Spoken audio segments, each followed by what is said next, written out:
Hello guys, welcome back Otaku দাদাতে। আজকে আমি নিয়ে এসেছি লুকিজম চ্যাপ্টার 12। আজকে আমরা দেখবো যে জ্যাক ওয়ান পাঞ্চে জংয়ের কিভাবে মুখ ভেঙে দিল।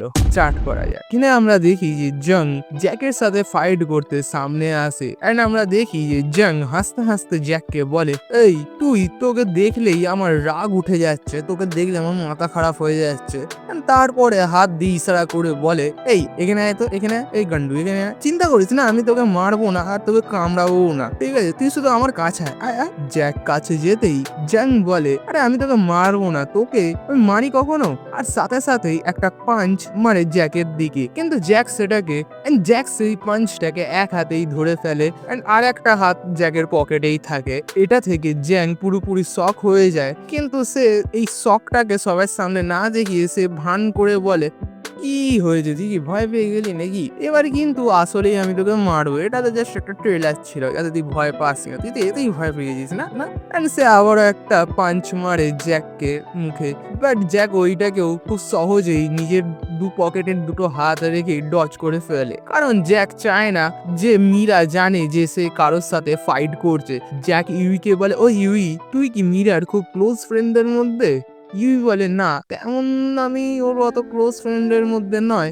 And জাং পিছন থেকে গালাগাল দিতে দিতে বলে, এই আমার কথা শেষ হয়নি এখনো। কিন্তু জ্যাক তাকে ইগনোর করে and ইউইকে বলে, তুই আজকে আমাকে দেখিসনি, আর মনে রাখ আমি তোকে এখানে বাঁচাবো, কিন্তু তুই আমাকে এখানে দেখিসনি আর আমি কারোর সাথে যে ফাইট করেছি সেটাও তুই কিছু জানিস না। তারপর জ্যাক জাংকে বলে, যে ছেলে মেয়েদের ওপর হাত তোলে সে কখনোই একটা মানুষ হতে পারে না, সে একটা ছামিয়া, আর কিছু নয়।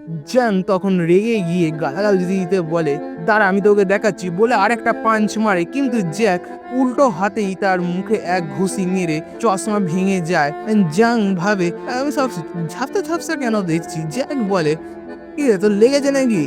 লাগারই কথা। And জ্যাং নিজে থেকেই উঠে দাঁড়ায় আবার হামলা করার জন্যে, আবার আবার সে পড়ে যায়।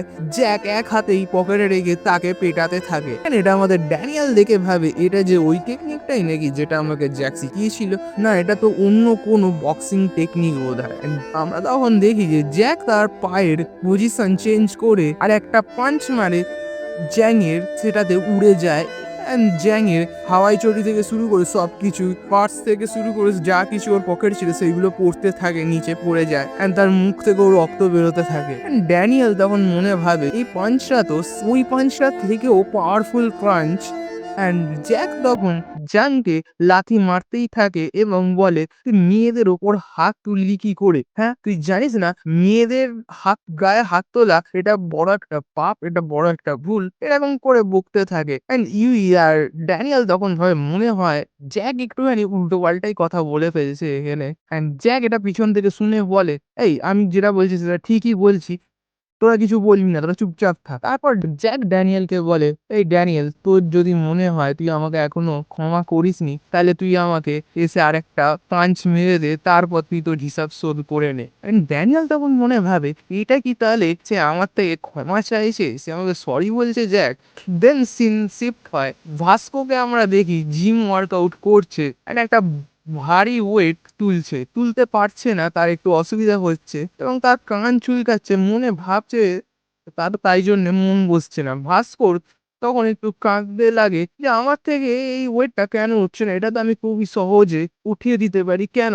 এবং সে তখন একটু কাঁদতে শুরু করে দেয়। আমরা এটাতে বুঝতে পারি যে আমাদের ভাস্কো একটু ইমোশনাল। দেন আমরা দেখি গ্যাংনাম ল্যান্ডলর্ডকে যে নিজের রুমে বসে চিন্তায় হচ্ছে যে টাকা তো সব শেষ হয়ে গেছে, অ্যান্ড যেটা গান্দাম নাগারের যে ডিসেবল বাবা ছিল তার জন্য যে সরকারের থেকে যে পেনশন টাইপ পেতো, সেই গোটা টাকাটাই সে উড়িয়ে দিয়েছে জইয়ের ওপর মুন বেলুন সেন্ড করতে। অ্যান্ড তখনও জই লাইভ স্ট্রিম করছে অ্যান্ড সে অন্য ভিউয়ারদের থেকে টাকা পাঠাচ্ছে and অনেক ভিউয়াররাই তাকে মুন বেলুন সেন্ড করছে। অ্যান্ড এটা দেখে গাঙ্গাম ল্যান্ডলর্ড রীতিমতো রেগে যায় অ্যান্ড ক্রেজি হয়ে বলে, এ সালারা কেন এত টাকা পাঠাচ্ছে? যে সে ভাবে, জই কি আমাকে তাহলে ধোকা দিল? আমার ভালোবাসা তাহলে কি ওর নিয়ে ফালতু ছিল?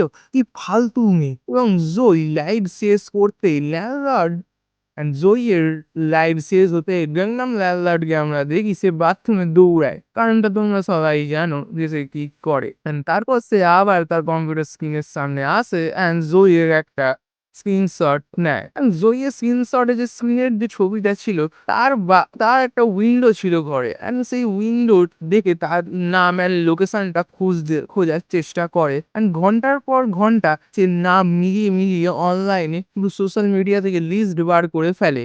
তারপর যে জায়গাগুলো সন্দেহজনক লাগে গাংনাম ল্যান্ডলর্ডের, সে সেগুলোকে শর্ট লিস্ট করে, অ্যান্ড সে ভাবে তো আজকে আমাকে জয়ীর সঙ্গে দেখা করতেই হবে, যাই হোক না কেন আমি তো ওর হাজব্যান্ড হতে চলেছি। দেন সিন শিফট হয়, আমরা দেখি যে জয়ী পার্ক নিজের স্কুল থেকে বাড়ি ফিরছে, অ্যান্ড সে মনে মনে ভাবছে যে আমাকে আজকে আবারও লাইভ করতে হবে, অ্যান্ড আমাকে এরকমভাবে নিজের কাজ করে যেতে হবে, তাহলে আমি একদিন সাকসেসফুল হব, অ্যান্ড আমি ইউইকেও হারাতে হলে আরও আমাকে কাজ করতে হবে, কনসেন্ট্রেন্সি বজায় রাখতে হবে।